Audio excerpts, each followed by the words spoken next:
A igreja celebra neste domingo a festa de Pentecostes e eu tenho um convite para você, a conhecer um pouco mais sobre a terceira pessoa da Santíssima Trindade. Neste domingo, aqui no Santuário de Matosinhos, acontece a festa do Divino, uma festa plural, cheia de significados. Quer saber? Então venha comigo em mais uma boa conversa.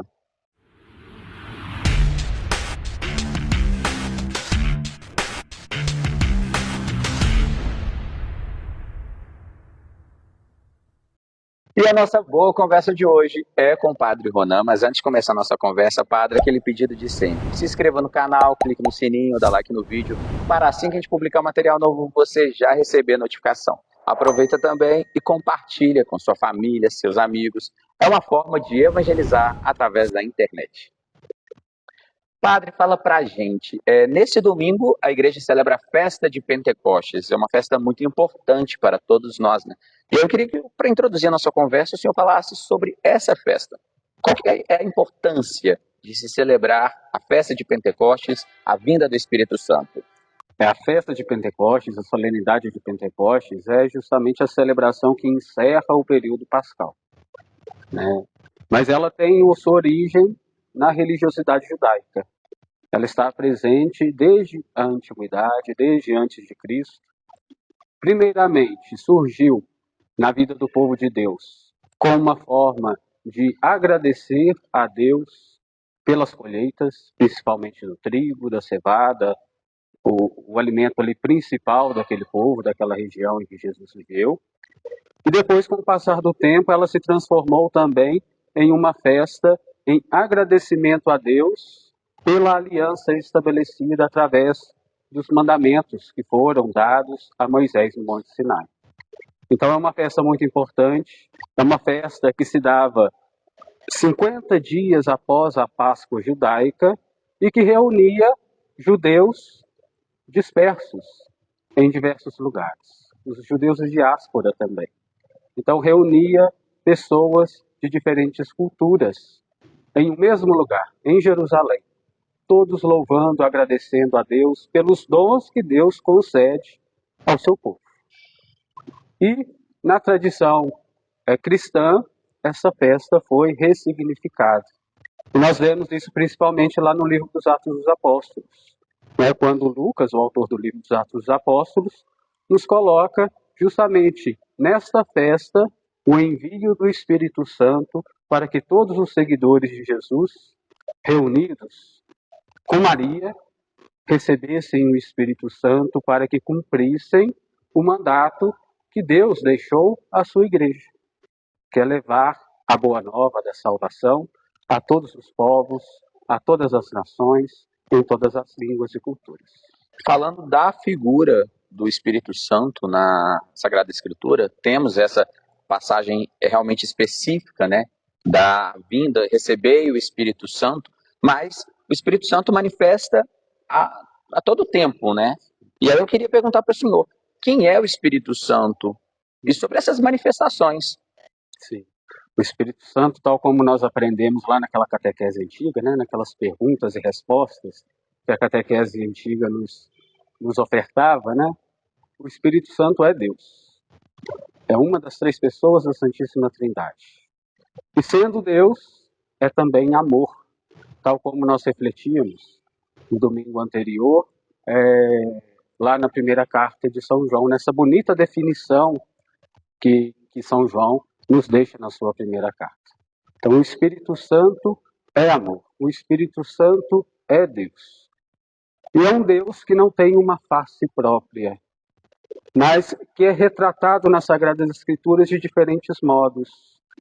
As pessoas encontram meios de retratar este amor que Deus manifesta na história da humanidade. E são manifestações, né? Ele já se manifesta como línguas de fogo, como as diversas línguas, né?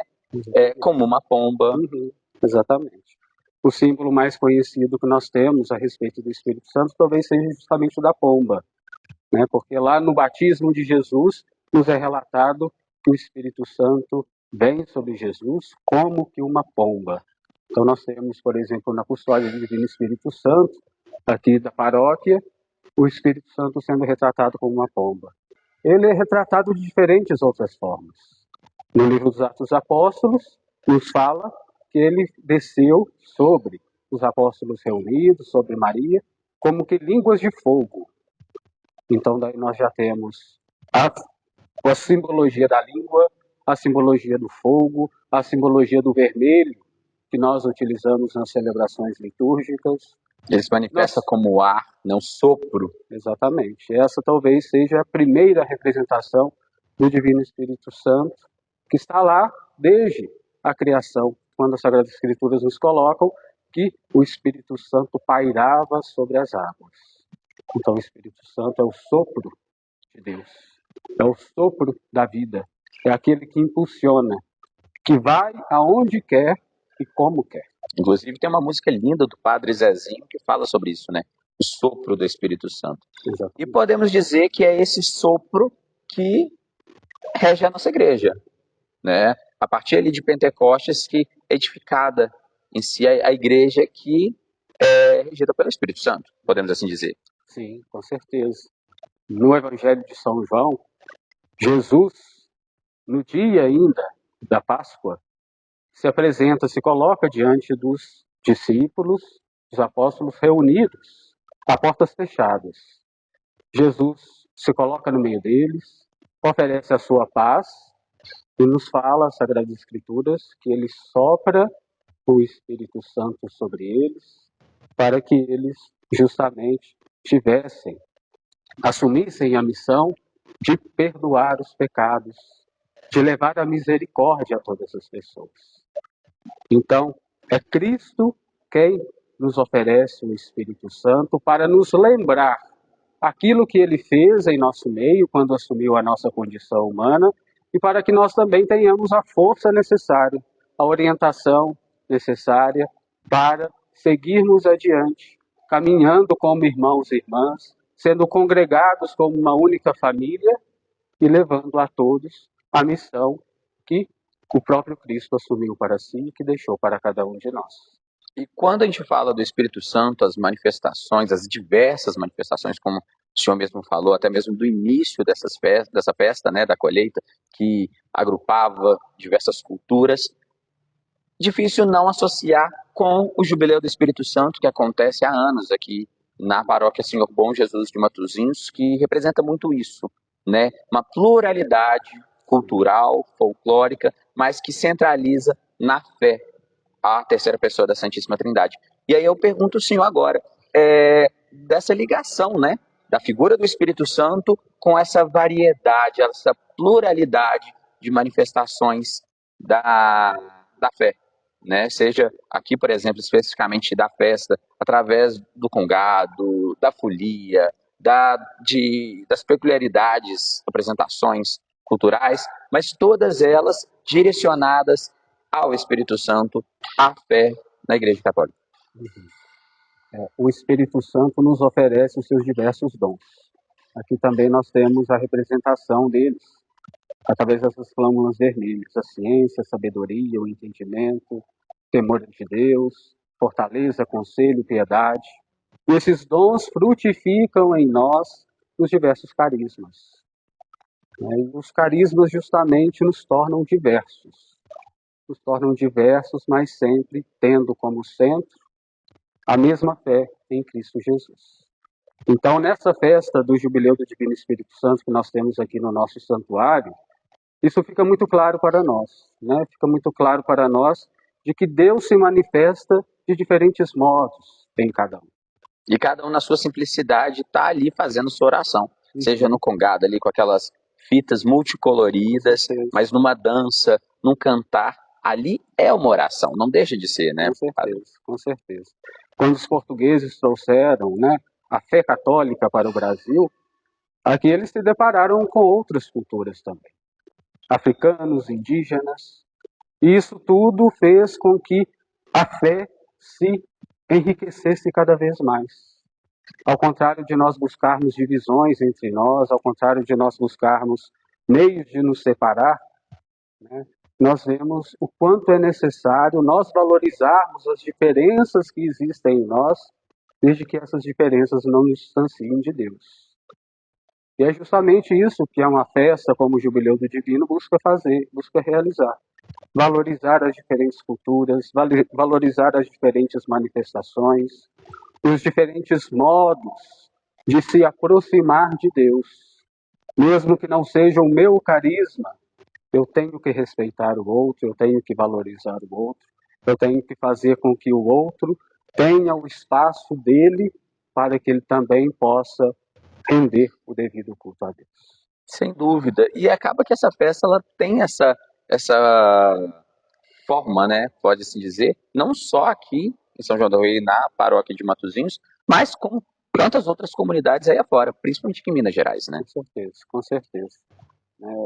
Junto com a novena ou com o centenário do Espírito Santo, nós também somos convidados a rezarmos pela unidade dos cristãos ao longo desta semana que antecede o domingo de Pentecostes. Justamente para que nós consigamos viver em fraternidade, viver em união, apesar das nossas diferenças. Então, impulsionados pelo Espírito Santo, renovados por Ele, aquecidos por Ele, nós somos sempre chamados a fazermos da nossa vida um constante dom ao outro e também fazer com que tudo aquilo que Deus concede a cada um de nós frutifique, para que nós, sempre caminhando juntos, consigamos fazer com que o reino de Deus já aconteça no aqui e agora da nossa história. Sem dúvida, padre. E para a gente encerrar aqui a nossa conversa, eu gostaria que o senhor desse uma dica, uma sugestão, como o cristão deve celebrar Pentecostes, né? É uma festa muito importante para todos nós e que precisa, sim, do nosso envolvimento. Com certeza. Pentecostes foi a grande unção que a Igreja de Cristo recebeu. O Espírito Santo ungiu a sua Igreja em missão. Então, neste momento, nós somos convidados primeiramente a nos colocarmos em oração. Imitando a Maria, imitando aos apóstolos, devemos nos colocar unidos em oração para que o nosso coração esteja sempre aberto a Ele. E abrindo-nos à ação do Espírito Santo, nos colocarmos a serviço, em ação. O Espírito Santo só ganha sentido na nossa vida quando ele age em nós e para que nós tenhamos ali a força necessária para transformar este mundo no qual vivemos. Então, busquemos sempre fazer isso. Nos abrir ao Espírito Santo por meio da oração. Nós sempre temos essa tradição de iniciarmos as nossas atividades rezando pelo Espírito Santo. Isso não é à toa. Justamente porque o Espírito Santo que nos modifica naquilo que precisa ser modificado, ilumina para nossos que caminhos. Nós tenhamos o devido entendimento das coisas, a fortaleza necessária, tudo aquilo que nós precisamos para que a nossa missão no mundo seja realmente cumprida. Então, nos entreguemos à oração e nos coloquemos também a serviço para fazermos deste mundo um pouco mais justo e mais fraterno. Padre, muito obrigado por essa catequese sobre o Espírito Santo. Muito obrigado. Muito obrigado em você de casa. E fica aí o convite a procurar a sua comunidade, né, a sua paróquia. Acredito eu que todas elas têm uma programação especial para a festa de Pentecostes. Algumas com festas mais grandiosas, né, como o Jubileu de Matosinhos, mas aí na sua paróquia, com certeza, uma celebração. Então, se envolva, participe. Muito obrigado novamente, padre. Muito obrigado você de casa. Um grande abraço a todos e até semana que vem com mais uma boa conversa.